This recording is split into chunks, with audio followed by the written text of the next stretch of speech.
Ilang lugar sa bansa ang pumapalo na sa danger level. Ang heat index o yung alinsangan na dama ng katawan. Ang tiyak namang hindi makaiwas sa mainit na panahon ang mga naghahanap buhay na motorcycle riders. Paano naman kaya sila makaiiwas sa mga sakit na dulot ng tag-init? Para bigyan ng mukha ang balita, Mobile Journal Francis Rivera. Palaging nabibilad sa araw ang motorcycle taxi rider na si Gilbert. 8 to 10 hours kasi ang nilalaan niya sa pagkuha ng mga booking. Mahal pa ang gasolina, kaya para may mayuwing maganda-gandang kita, tiis daw talaga kahit nakakapaso ang init. Ang diskarte niya, kapag wala pang pasahero, sumisilong muna sa malilim na lugar.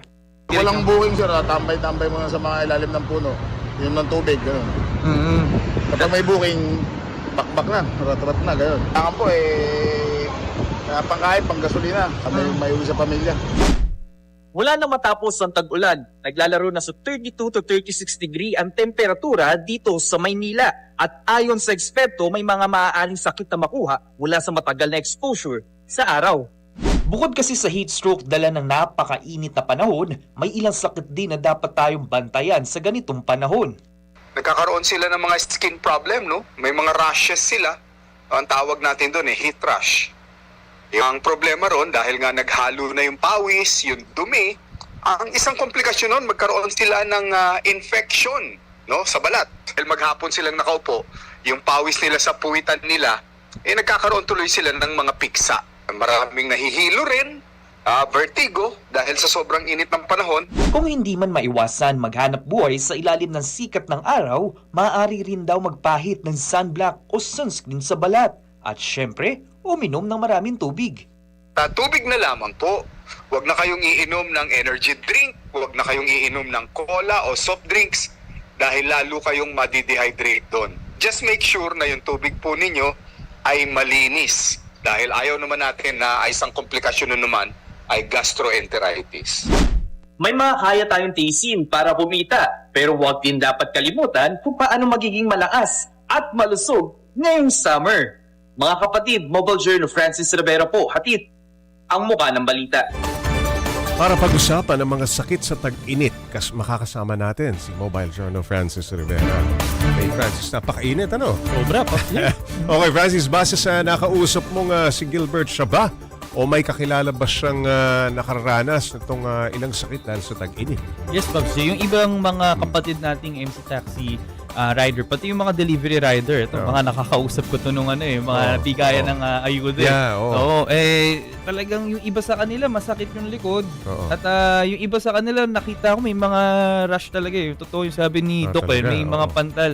Makati ka daw kasi yung suot kasi nila talagang wash and wear, kumbaga. So, hindi natutuyo ng maayos, tapos yung pawis pa at mainit, so makati talaga sa balat. So, yun yung nakikita nating ibang mga, yun yung nakikita natin sa mga kapatid nating MC Taxi saka mga delivery rider. Dahil sa init ng panahon, Francis, wala bang mga establishmento na kahit papaano, parang, dito muna kayo sa loob, magpalamig muna kayo, napakainit sa labas, may ganun ba?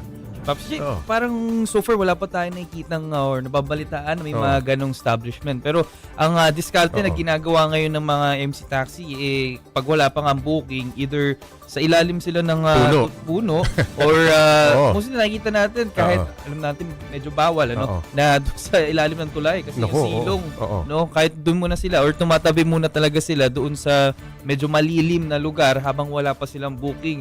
Pero yung ibang delivery rider, ang kwento sa atin kung saan sila kung saan sila kukuha ng muna sila sa air-conditioned area. Tama dyan, Babsi. Kaso masakit din sa ulo yun kasi lamig. Init-lamig. Mainit. So, pero kanya-kanyang diskarte na dito. Yes, Babsi. Ang init kasi. Francis, babala ni Doc na wag daw iinom ng mga energy drink o soft drinks. No? May paliwanag ba kung bakit dapat iwasan yan? Yes. Ang sabi kasi dyan ni Doc, mas madidehydrate tayo. Talaga? Kapag uminom tayo or nagko-consume tayo lalo ng energy drink. No? Kasi isa din daw sa factor. Parang ang sabi kasi sa atin ni Doc, wala naman daw talagang magiging benefits sa itong mga energy drinks sa ating katawan. So, mas kakain lang siya ng energy, kakain lang siya ng kumbaga mas mauuhaw at madi-dehydrate, matutuyuan pa tayo. Alam ko pag uminom ka ng matamis, para mag-crave ka lalo ng matamis. Eh. Yes, Pops Oo, J. oo. Hindi tayo, kumbaga hindi nagkakaroon ng parang hindi ka na re-refresh, Oo, kumbaga oo. yung Hindi pakiramdam napapawi mo. yung uhaw mo. Yes, Pops J. Kumbaga crave ka lang ng crave. So, kaya ang payo talaga sa atin ni Tubig. Doc, tubig talaga ang inumin eh.